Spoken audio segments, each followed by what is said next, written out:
पुरुषोत्तम महाराज की जय, शास्त्री जी महाराज की जय, योगी जी महाराज की जय,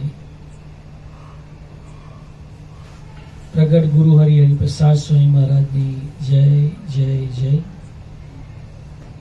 प्रगट गुरु हरि परम पूज्य प्रेम स्वरूप स्वामी महाराज की जय जय जय, आत्मीय समाजनी जय जय जय, दासना दास थनाરની જય જય જય।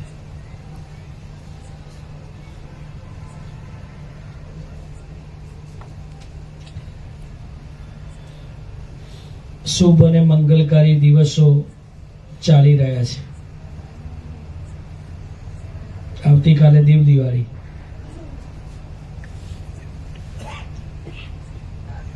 સાચા અર્થમાં આપણા જીવનમાં દિવાળી નો અખંડ આનંદ પ્રગટે।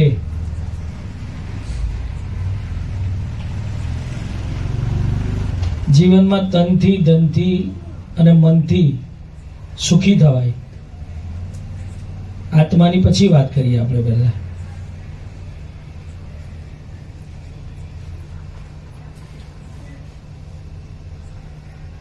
પ્રેમ સ્વામી મહારાજે સોખડાની ધરતી પર એ વાત કરતા કહ્યું કે નિશ્ચિંતા, નિર્ભયતા અને શુભ વિચારોનું સુખ જે છે એ ધરતી પર કોઈ એવો ડોક્ટર પેદા નથી થવાનો કે શાંતિની ગોળી માર્કેટમાં મૂકીને ખાવાથી કોઈના હૃદયની વિશે શાંતિ પ્રગટે। કોઈ એવી મેડિસિન નથી આવવાની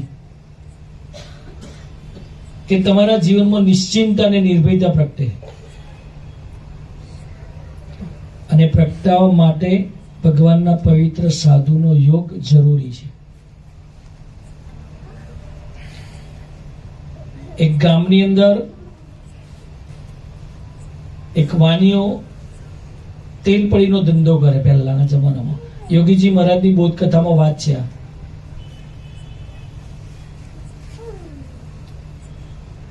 એક સંત ત્યાંથી પસાર થતા હતા, એનો ધંધો હતો તેલ વેચવાનો। એટલે સંતે એને કહ્યું કે હું તને પારસમણી આપું છું, એનો ઉપયોગ કરજે, તારું બધું દરિદ્ર મટી જશે। એ પેલા વાનિયાએ સાંભળ્યું ના સાંભળ્યું કર્યું કે પેલા મહારાજ પેલા ગોખલા મૂકી દો, પછી શાંતિથી એનો ઉપયોગ કરીશ। સંત ત્યાંથી નીકળ્યા। સંત કે હું 6 મહિના પછી પાછો આવીશ, ત્યારે હું મારો પારસમણી પાછો લઈ જઈશ।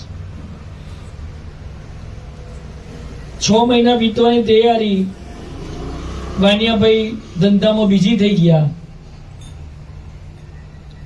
આપણે નહીં બીજી થઈ જતા? હા, આપણે દિવાળી બીજી થઈ જઈએ। ભગવાન અને ભગવાનના ભક્તોની સેવા મધ્ય 28 ને 41 મહારાજે કહ્યું કે સેવા ચાકરી મળે તો પોતાનું મોટું ભાગ્ય માનીને કરવી। શું કહ્યું? નરેશભાઈ ભજન અમને કહ્યું ભાગ્ય જાગ્યા રે આજ જાણવા। એ ભાગ્ય જાણવા માટેની વાત છે। મધ્ય 41 કહ્યું કે ભગવાન કે ભગવાનના ભક્તની સેવા ચાકરી મળે। આ સ્ટોરે શું હતું? એક નિમિત્ત હતું। ગુણરાગ સ્વામી આવ્યા હતા આપણી શિબિર કરી ત્યારે। એ પ્રવચન જો આપણે ખરેખર સાંભળ્યું હોત તો આપણને સેવા કરવાનો ઉમંગ કે ઉત્સાહ કોઈ દિવસ ઓછો થાત। સેવાનો આનંદ લેતા આપણે। સેવા પોતાના આત્માના કલ્યાણ માટે છે એવું મનાતા આપણને। एक घड़िया आधी घड़िया आधी में पुनिया, तुलसी संगत साधु के कटे कोटि अपराध। અને બીજું કહ્યું जब तक मिलेगी जिंदगी फुर्सत न मिलेगी काम से। કામ કયું? સવારથી હોંજ આપણે કરીએ શાંતિથી ફરવા લઈ જવા માટે, સારું સારું હોટલમાં જમાડવા માટે, સારા સારા ઘરેણા કપડા લઈ આપવા માટે, જે કાળી મજૂરી કરીએ છીએ આપણે આખો દિવસ, એ કામની વાત કરીશ સંજયભાઈ. હા, એમાં કોઈને કેવું પડે કે 7 વાગે દુકાન ખોલજો ના ખોલો? કોઈ કેવા આવે? 365 દિવસ કોઈ ના કે? તમારા ઘરેથી ક્યાં ધર્મપત્ની એ નહીં કહેતા? તો બોલો, હું માં જાતે જતો રહું છું. હે ભરતભાઈ? પોર્ણિમે કોઈ સાહેબે કહ્યું હોય કે સવારમાં 7 વાગે આવશો તો ચેક આલીશ, તો હે જવું પડે? અમારે એમના મિસિસ મારે શરત મારી હતી કે શરત મારો કે કોઈ દિવસ 8 વાગે આવે જ નહીં. ત્યાં કેટલો કોન્ફિડન્સ છે એમના ધર્મપત્નીનો. તમે ગમે તેટલું કહેશો પણ 8 વાગે આવે જ નહીં.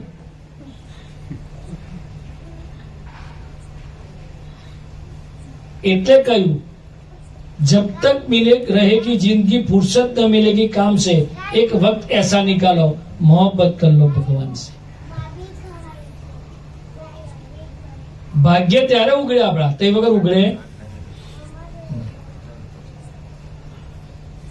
એક ભાઈ દરરોજ ભગવાનના મંદિરે જાય અને દરરોજ ભગવાનને પ્રાર્થના કરે, પ્રભુ 5 લાખ રૂપિયાની લોટરી લગાડ દો, પ્રભુ 5 લાખ રૂપિયાની લોટરી લગાડ દો. 1 વર્ષ સુધી સડી ગયો મંદિરે. એક દિવસ ભગવાન પ્રગટ થઈ ગયા અને 1 લાફો માર્યો. તો કે કમ પ્રભુ? તો કે લોટરીની ટિકિટ તો લે ભાઈ, લગાડવા બેઠો જ છું. એમ આપણે ભગવાનને, સંતના માટે, કોઈ ભગવાનના ભગત માટે એક ડગલું ચાલ્યા હોય ને, પેલા દરબારજીના ભગત, પેલા એમ ભગત નું ખાટલો ઉચકીને લઈ ગયા એક ગામથી બીજે ગામ. તો ભગવાન સ્વામિનારાયણ એમના મૃતદેહને ઉચકવા માટે એક ખભો ભગવાન સ્વામિનારાયણ આપ્યો. વિચારને પામો, આ ભગવાન ભૂલેવા નથી. અમને જ હું વડતાલનો એ સમયો જોતો હતો, ગોવિંદા આયા હતા વસરામુદ્દી શતાબ્દી મહોત્સવમાં. એ ગોવિંદાએ પ્રસંગ કહ્યો કે મને ઓપરેશન થયું હતું, બધું બહુ મારા અંદરના ટિશ્યુ બ્રેક થઈ ગયા હતા. મેં થોડુંક જ સાંભળ્યું એમાંથી. ડોક્ટરે કહ્યું હતું કે આ શક્ય નથી ઓપરેશન તમારું. મને પછી કોઈએ આવીને કહ્યું કે ભાઈ કષ્ટભંજન દેવ સારંગપુર છે, એમને યાદ કર, એ પાપોનું નિવારણ કરશે. અને એને ભગવાન સ્વામિનારાયણ એવા પ્રતાપી છે, એ ભગવાન સ્વામિનારાયણનું ભજન તું કર. તો એને આખી રાત ભગવાન સ્વામિનારાયણનું ભજન કર્યું. સવારમાં ડોક્ટરો આવ્યા તો મિરેકલ થયું. ડોક્ટરે કહ્યું કઈ દવા કરી? તો કે એક જ જપ નામ કરીશ, બાકી કશું કર્યું. એ ભગવાન સ્વામિનારાયણ નામનો મંત્ર એટલો બળ્યો છે, ગુણાતીત સ્વામી એટલે કહ્યું ભગવાન સ્વામિનારાયણ નામનો મંત્ર એટલો બળ્યો છે, એ જીવો આજ બીજો કોઈ બળ્યો મંત્ર નથી. એ મંત્રે કાળા નાગનું ઝેર ઉતરી જાય, પંચ વિષયના રાગ ઉડી જાય, કાળ કર્મ અને માયાનો કાયદો જતો રહે અને બ્રહ્મરૂપ કરી દે. આપણે ભજન કરી શકીએ છીએ. એ સ્ટોર એ ભજન કરતા કરતા સેવા કરવાનો એક ટેવ પડે, ભગવાનની અનુસંધાન રહે. આપણે કઈ સ્વીટ વેચવા માટે ભેગા નથી થતા. પ્રેમ સ્વામી મહારાજ એટલા માટે દર્શન આપવા નહીં આવતા કે સ્ટોર તો બધા બહુ પ્રેમ સ્વામી મન કે ચાલવા છે. ધનતેરસે મને ફોન કરી દર્શન આપીને જ કહ્યું, આપણે આ ધંધો કરવા માટે આયા, આપણો ગોલ એક જ છે, અક્ષર રૂપ થવું, પુરુષોત્તમમાં જોડાવું. ભગવાનના ભક્તોની સેવા ચાકરી મળે તો પોતાનું મોટું ભાગ્ય માનીને કરવી. પેલા સંત 6 મહિના પછી આયા, એને એવું થયું કે પેલા વાણિયાનો દેશકાળ ઉડી ગયા છે, મોટા બંગલા થઈ ગયા છે. પારસમણી એટલે હું ખબર છે તમને? કોઈને કેટલાને ખબર છે? ઓંગળી ઊંચી કરજો, કેટલાને ખબર છે? મૂકી દો ભાઈ, મૂકી દો. આપણને શેર બજારની ખબર છે, ખાલી પારસમણી નહીં ખબર.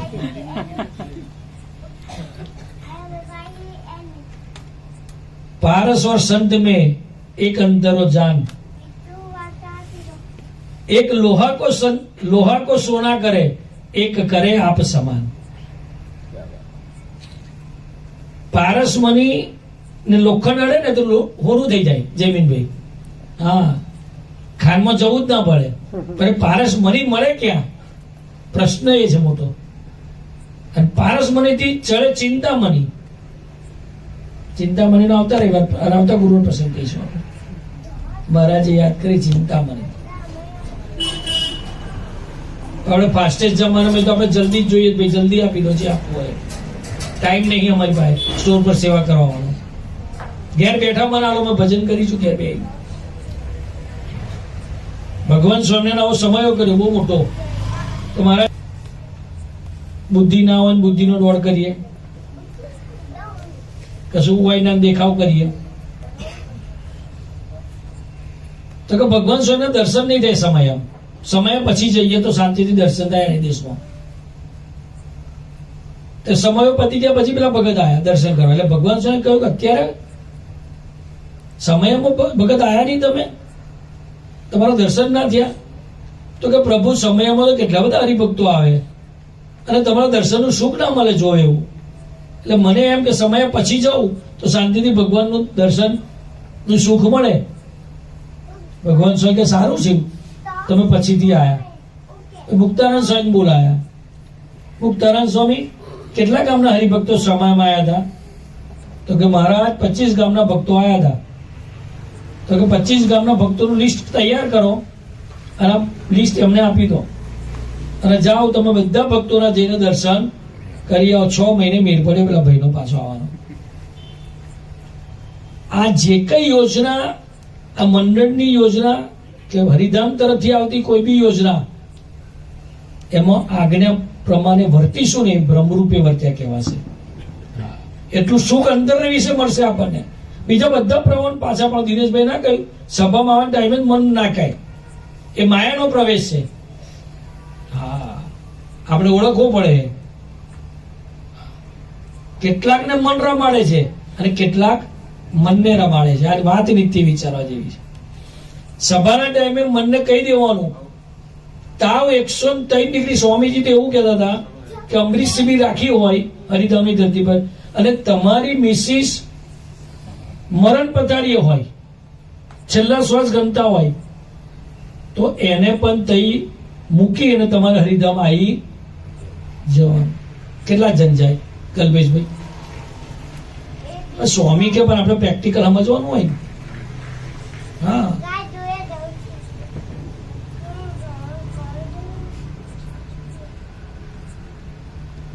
ગણતરી કરી મન બુદ્ધિની. શા માટે સ્વામીજી કહેતા હોય? શા માટે કહેતા? આપણે આત્મા એક જ છીએ અહીં. આ તો બધા ભેગા કર્યા છે ભગવાને ગયા જન્મના કઈ પ્રારબ્ધો કે પુણ્ય પ્રતાપે કરીને એકબીજાની સાથે જોડાઈ ગયા હતા. ઘરના પાત્રો બી અક્ષરધામના બધા પાત્રો મૂકેલા છે.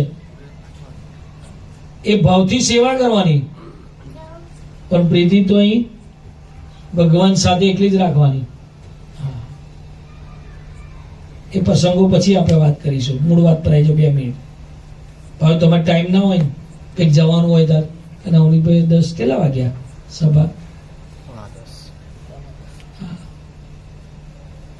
તે પેલા ભાઈ સંત આયા તો એની એક પરિસ્થિતિમાં પેલા વાનિયાભાઈ સેવા કરે. સંતને ધ્રાસકો પડ્યો કે સારો પારસમાની ચોરી નહીં ગયો હોય. એમ ગયા વાનિયાભાઈ પૂછ્યું કે પેલો પારસમાની મારો ક્યાં છે? તો કે મહારાજ તમે જે મૂક્યો તો તઈ જ છે, ગોખલામ લઈ લો. એટલે પેલા વાનિયાભાઈને સંતને લાગ્યું કે આ વાનિયાભાઈ પારસમણીનો ખ્યાલ છે, આપણને નહીં ખબર, એ તો એને તો ખબર. એટલે પછી ધૂળ ભરી ચોટી ગયેલી પારસમણી પર એમના કપડાથી સંતે સાફ કર્યો પારસમણી. પછી પેલા વાનિયાભાઈને કહ્યું કે તમારી પાસે કોઈ લોખંડ છે? હવે તે જમાનામાં તો પેલા કાગળના તાજવા બનાયેલા, ખબર તમે જોયેલા તાજવા? મેં તો છાપી ઘરે બનાવ્યા હતા. અમારું મધર બનાવતા હતા એટલે હું બનાવવા લાગતો હતો, મને ખબર છે.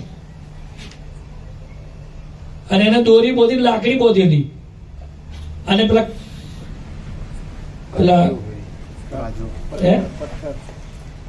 હું એને કહેવાય પણ વજનિયા, એ બી લોખંડના નહીં, 500 ગ્રામ કે કિલો, એ બી પથ્થર હોય એટલે કઈથી કઈક એકાદ ચૂક હોધી લાયા પેલા વાનિયાભાઈ, અને ચૂક હોધી લાવીને પેલા સંતને આપી. એ સંતે ચૂકને પારસમણી જોડે અડાડી તો ચૂક સોનાની થઈ ગઈ. એટલે પેલા વાનિયાભાઈ કે યાર આ તો મિરેકલ થયું, આ બધો વેપાર કરવાની જરૂર નહીં મારે, કે લાવો કે મને આપો કે 2-4 દિવસ રાખવા. કે હવે તમારો સમય અપ થઈ પૂરો થઈ ગયો છે. कौन बनेगा करोड़पति नहीं कहता अमिताभ बच्चन. अब समय समाप्त हो गया था. એમાં આપણો સમય સમાપ્ત થાય ને એ પહેલા પારસમણી જેવા સંત પ્રેમ સ્વામી મહારાજ છે એનો યોગ કરી લેવા જેવો છે.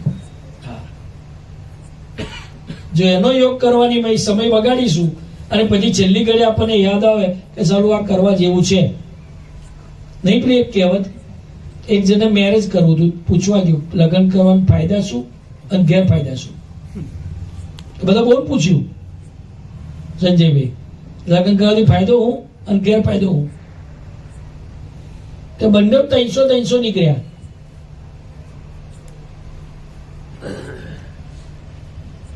પછી એક સંતની પાસે ગયા, સંતે કહ્યું ભાઈ બધા હરિભક્તો તમે પૂછો. હરિભક્તો પૂછ્યું, બધા ગણ્યા, 300 નીકળ્યા. પાછા પેલા સંત પાસે ગયા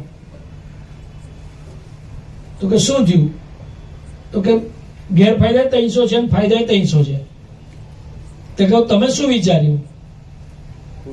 તો કે આ બધો ખોટનો ધંધો છે એવું કહેતા હતા બધા. કેમ? તો પછી કે કરાય આ ધંધો? તો કે ના તો કરાય તો ના, કેમ પણ મારી ઈચ્છા છે તો ખોટનો ધંધો કરીએ જ. કેમ? આપણને ખબર છે છતાંય આપણે પડીએ. બીજો એક બુદ્ધિશાળી વ્યક્તિ હતો, એક છોકરી ઓફર કરી તમે મારી સાથે મેરેજ કરું છું. પેલા એકદમ આના પાડી. એક હું વિચારીને જણાવીશ. હા, બુદ્ધિશાળી માણસ તો વિચાર. આમાં ગામમાં 64 એક જણાએ 60 છોકરી જોઈ દીધા પછી લગ્ન કર્યું. હા, ઘણા હોય એવા મુલ્લાઓ, જલ્દી ના પાડે. હા, તો પેલા ભાઈ આના પાડી વિચાર્યું, 2-3 વર્ષ સુધી વિચાર્યું, પછી એને નક્કી કર્યું કે ચાલો પેલી દીકરી આપણને ઓફર આપી દીધો, એની સાથે મેરેજ કરી લઈએ. હવે તો ગયા, એડ્રેસ આપી દીધું, પેલી છોકરીએ એડ્રેસ આપી દીધું, મારી ઈચ્છા થાય તો આવજો એમ. તે ગયા તો આવી તેના માનવ જીવન લઈને આવી બહાર કે આ મને દીકરીએ ઓફર કરી હતી. તો કે હા ભાઈ હું જ છું અને મારી ઘેર તો 2 દીકરાઓ છે, તમારો સમય પૂરો થઈ ગયો. આપેલો એમાં આપણા જીવનનો સમય પૂરો થાય એક પહેલા મધ્ય 41 પ્રેમ સ્વામી કે સિદ્ધ કર લો. અમને આપણે અઠવાડિક સભામાં બેનર બનાવી તેમાં લખ્યું હતું, સ્વામીજી બોલેલા કે મારી પ્રીતિની કદર એક પ્રેમ સ્વામી મહારાજે જ કરી છે, બીજા કોઈએ નહીં કરી. ચોખ્ખું બોલ્યા. કેમ? તો એમાં બોલ્યા કે મધ્ય 41, 28, પ્રથમ 16, 18, બીજા 1-2 વર્ષમાં બધું સિદ્ધ કરીને બેઠા છે, છતાં પણ મારા વચને સરળ વર્તે છે. એમને પ્રેમ સ્વામી મહારાજ ઉપર સ્વામીજી નહીં ટળી ગયા. એમને નહીં કહ્યું પ્રેમ સ્વામી કે તારી અંદર હું કામ કરવાનું છું, તારે કઈ કામ કરવાનું છે. હા, આપણને એવું થાય કે આપણી અંદર એમ પ્રેમ સ્વામી કામ કરે ના થાય. દરેકની ઈચ્છા એવી, સારું થવાનું કોને ના ગમે? નહીં કલ્પેશભાઈ, આપણે આશીર્વાદ આપીને કોઈનું કામ થઈ જાય, હે આપણે બાબા થઈ જઈએ તો વાંધો હું જ. પણ એની માટે પ્રેમ સ્વામીના જીવનમાં આપણે ડૂબવું પડે, હરિપ્રસાદ સ્વામીના જીવનમાં ડૂબવું પડે, યોગીજી મહારાજના જીવનમાં ડૂબવું પડે, શાસ્ત્રીજી મહારાજના જીવનમાં ડૂબવું પડે, ભગતજી મહારાજના જીવનમાં ડૂબવું પડે અને ગુણાતીતાનંદ સ્વામીના જીવનમાં પણ ડૂબવું પડે. ત્યારે ભગવાન સ્વામીનું સુખ મળે. હૈયા વિશે એમને ના મળે. આપણે કશું કરવું નહીં, ઘેર બેઠા. જોકે હાકર આવી ગઈ છે મોડામાં, ગોગડો વગર પ્રયત્ને, એ ભાગ્ય ચાકી ગયા છે આપણા. કોઈ તપ જપ વ્રત દાન કશું કર્યું નહીં મેં તમે બધાએ, છતાં બી ભગવાને ગ્રહણ કર્યા. કેવા ભગવાન? સર્વોપરી. આપણા રોટલા માથે લીધા તો હજુ ચિંતા કર્યા કરી આપણે. દિનેશભાઈ, રોટલા એના માથે લીધા, 7 દુકાળ પડે અને અંદર દાંતને વેર ના થતો. બીજું વરદાન આપ્યું, આ તો ગાદી પર બેસતા આપી દીધું, 18-19 વર્ષની ઉંમરે આપી દીધું. બીજું વરદાન હું આપ્યું? તો કે મારા હરિભગતના જીવનમાં એક વીછીનું દુઃખ આવવાનું હોય. એક વીછી કહીને કેવું દુઃખ થાય જનજનાની, તો કરોડ વીછીનું દુઃખ મને રૂવાડે આવો, પણ મારા હરિભગત ને હવે આપણને તાવ આવે ને આપણે સભામાં ના આવીએ, પેટમાં દુખે ને સભામાં ના આવીએ. અમારી બિલ્ડર હતા વિજયભાઈ, કદાચ ટક્કર જ હતા, બીજેપી પાદરામાં વલ્લભા જે હોલ કર્યું ને આપણને વિજય ગાંધી ડબાસાના જ હતા, જો એમને ગજેન્દ્રભાઈ યાદ છે. એ ભાઈ કન્સ્ટ્રક્શન નો ધંધો કરે, તો દક્ષામાં આપણી સભા થાય ને હવારમાં આવે, તો મારા મિત્ર મને તમે સભામાં આવો છો યાર? મને કે સભામાં હું મારા સ્વાદ માટે આવું. કેમ? કે યાર હું આખું અઠવાડિયું સુધી માણસો જોડે કામ કરવાનું એટલે મગજ જતું રહે, કે કડિયાઓ જોડે કામ કરવાનું, મજૂરો જોડે કામ કરવાનું, એટલે અનંત જાતના શબ્દો વાપરવા પડે, અને આપણા હોજે આપણું સ્ટેમિના પૂરો થઈ જાય. કમલભાઈ ખ્યાલ હશે એ લાઈનના છેલ્લે. પણ કે હું સભામાં આવું ને તો મારું માઇન્ડ ફ્રેશ થઈ જાય, આખું અઠવાડિયું કામ કરી શકું છું આરામથી. એટલે હું સભામાં આવું છું. હવે વિચારો તમે અનુભવ તો કરજો બધા. તમારું મન ના પાડે, તમને ગમે તેલો તાવ હોય શરીરમાં, તમારા મામા ભલે હોસ્પિટલમાં, પણ તમારી સભામાં આવી જવાનું. મામાનું કલ્યાણ કરવું હોય તો, મહાનું કલ્યાણ કરવું હોય તો, ઘરવાળી હોય હોસ્પિટલમાં તો એ સભામાં આવે આપણાથી. હા, ભજન અહીં કરશો તો સારું કોણ કરવાના છે? હું તમે કરવાના? કોણ કરવાના? અહીંથી સ્વીચ પડવાની છે. અને આપણે તો આપણા બળથી જીવતા હોય એટલે. હા, એ પ્રસંગ જયંતિભાઈ કયો થોડોક એમાં સ્ક્રિપ્ટ કર્યો અમને, એટલે ખ્યાલ ના આવે તમને. ભીષ્મ પિતાને આ લોકોએ બહુ ટાઈટ કર્યા કૌરવ પક્ષે, કે તમે ધરતી પર છો, આટલા મહારથી છો, બ્રહ્મચર્યવાન છો, ત્રણ પેઢી ગતિ રહી તમે આ હસ્તિનાપુરની રક્ષા કરવા માટે,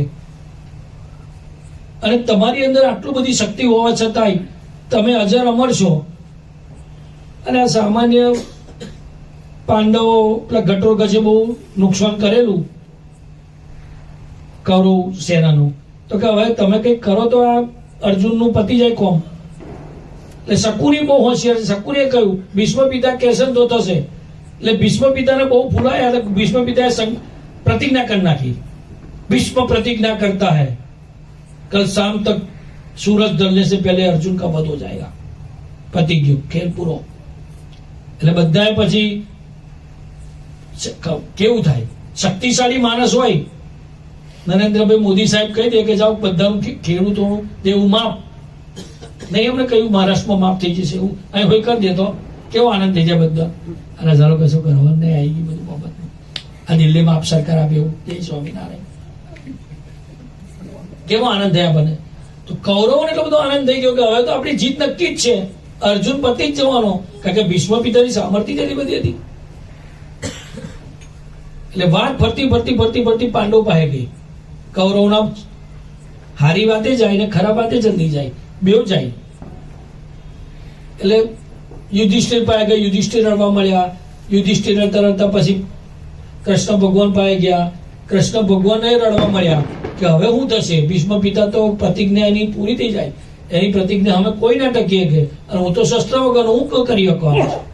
એટલે કૃષ્ણ ભગવાન રડવા મળ્યા, દ્રૌપદી એ રડવા મળ્યા, કુંતા માતા એ રડવા મળ્યા, બધા રડે.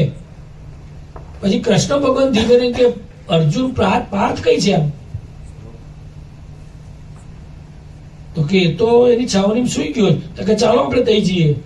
તઈ જઈને કૃષ્ણ ભગવાન રડતા રડતા કે પાર્થ તને ખબર છે? ઉઠ ઉઠ ઉઠ. તો કે શું થયું પ્રભુ? તો કે ભીષ્મએ પ્રતિજ્ઞા કરી છે આવતીકાલ સાંજ સુધી તું ધરતી પર નહીં હોય. એટલે અર્જુન બી થોડો રડવા મળ્યો, અને રડતા રડતા અર્જુને કહ્યું પ્રભુ ભીષ્મ પિતા તો એની પ્રતિજ્ઞા અમર છે, એ પ્રતિજ્ઞા કોઈ તોડી ના શકે, પણ આવતીકાલે તમે મારા રથ પર નથી રહેવાના? તો કે ના, હું તો તારા રથ પર જ છું. તો કે તો મને સુઈ જવા દો, મારે ચિંતા શાની, તમે મારા રથ પર હોય તો. એ નિશ્ચિંતા, એ ભગવાને બધું કરવું પડે ભક્તની રક્ષા કરવા માટે. આપણે શું કરીએ? આપણે જ બળ લઈને ફરીએ છીએ. યુધિષ્ઠિર એનું જ બળ લઈને ફર્યા, દુર્યોધન એનું બળ લઈને ફર્યા. કુંતા માટે એમનું બળ લઈને ફર્યા કે હવે શું થશે, પણ ભગવાન હતા એનું બળ કોઈએ લીધું, ભગવાનનું બળ એક અર્જુને લીધું, એટલે નરનારાયણ દેવ તરીકે એમની પ્રતિષ્ઠા થઈ. આપણી બી પ્રતિષ્ઠા ભગવાન કરવા માંગે છે, આપણા હૃદયકાશી છે ભગવાન નિવાસ કરીને રહેવા માંગે છે, પણ એની માટેની શરત એટલી જ છે પ્રેમ સ્વામી મહારાજ કે મધ્ય 41-28 પ્રમાણે આપણે જીવન જીવવું છે. પ્રથમ 16 પ્રમાણે ઇન્દ્રિયોનો વિવેક રાખવો છે, છેલ્લાના 7-11 પ્રમાણે ભગવાનને ભગવાનના ભક્તોને વિશેષ વાલા રાખવા છે, અને પ્રથમ 27-37 જતરપુર 4-5 પ્રમાણેની નિષ્ઠા બાકી કરવી છે. એક પ્રેમ સ્વામી મહારાજ જ આપણું જે કઈ સારું કરનાર ખરાબ કરનાર પ્રેમ સ્વામી મહારાજ સિવાય ધરતી પર કોઈ છે જ નહીં. હા, એનો અનુભવ થવાનો જ બધા, ચિંતા ના કરશો.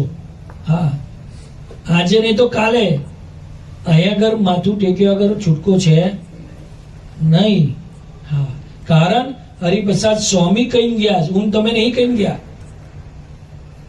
જે પુરુષને યોગીજી મહારાજે સિલેક્ટ કર્યા હતા, અને યોગીજી મહારાજે કહ્યું હરિપ્રસાદ સ્વામી જે સંકલ્પ કરશે એ બ્રહ્માંડોમાં વ્યાપક થશે. અને હરિપ્રસાદ સ્વામીએ સંકલ્પ કર્યો છે કે પ્રેમ સ્વામી મહારાજને હું વર્લ્ડ લેવલ પર મૂકવાનો છે. હા, વર્લ્ડ લેવલ પર મૂકે એ પહેલા આપણા હૃદયકાશને વિશે આપણે ભગવાન સ્વામિનારાયણને બિરાજમાન કરી લઈએ અને પ્રેમ સ્વામી મહારાજને રાજી કરી લઈએ. એવું જીવન, નવું વર્ષ દેવ દિવાળીનું આવતીકાલે દેવ દિવાળી છે, તો એની પૂર્વ સંધ્યાએ આપણે ઠાકોરજીને સંતોના ચરણોમાં પ્રાર્થના કરીએ, સૌ વડીલોના ચરણોમાં પ્રાર્થના કરીએ કે હે ભગવાન સ્વામિનારાયણને પ્રાર્થના કરીએ કે પ્રભુ આપના ગમતા પ્રમાણે આપની રીતે આપના બળે અમારે જીવન જીવવું છે. એવા ભગવદી સંતો મુક્તોના સથવારે અમારે સરળ થવું છે. હે સ્વામીજી, આપનું કોઈ પણ આયોજન હોય એ આયોજનમાં અમે સર્વાંગી સર્વોપરી નિમિત્ત થઈને સેવા કરવી છે, અને મધ્ય 28-41 પ્રમાણે સેવા કરવી છે, દાસ ભાવે સેવા કરવી છે, સંત શોધભાવ એકતાથી એક સાથે મળીને સેવા કરવી છે, સંબંધવાળી આત્મીયતા પ્રગટાઈને સેવા કરવી છે. હે સ્વામીજી, અમને એવું બળ આપજો, એવું ઉદ્યોગ આપજો, એવી શક્તિ આપજો, અમારો સમય ન બગડે, અમે બાહ્ય દ્રષ્ટિને બરોબરીપણામાં ન ફસાઈએ, અને કેવળ ને કેવળ આપણા જીવનની અંદર કાયમ એ મહિમાની અંદર અમે ડૂબેલા રહીએ, અમારું મન એમાં પરોવેલું રહે, જેથી કરીને અમારા હૈયાની વિશે 24 કલાકની હરેક સેકન્ડ અમારા હૈયાની વિશે આનંદ પ્રગટેલો રહે, ઉત્સાહ પ્રગટેલો રહે, તને રાજી કરવાની ભાવના પ્રગટેલી રહે, એવી સુરુચિ પ્રગટેલી રહે, એવી જાગૃતતા અખંડ અમારા હૈયાની વિશે રહે. એ માટેના બળ બુદ્ધિને શક્તિ આપજો. એ જ પ્રાર્થના સજાનંદ સ્વામી મહારાજ.